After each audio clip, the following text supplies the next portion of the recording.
Panalangin sa umaga. Sa ngalan ng Ama, ng Anak, ng Espiritu Santo. Amen.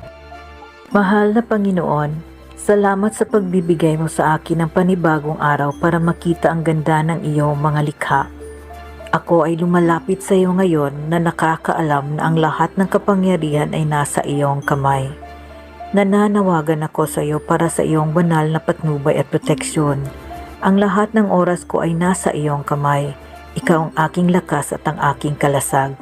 Panatilihin akong nasa tama at makatarungang landas sa bawat araw. Bigyan mo ako ng lakas at gabayan ako tungo sa malusog na pangangatawan, isip at kaluluwa. Salamat Panginoon at nariyan ka palagi para sa akin at pinahintulutan mo akong manalig sa iyo sa mga oras ng aking pangangailangan.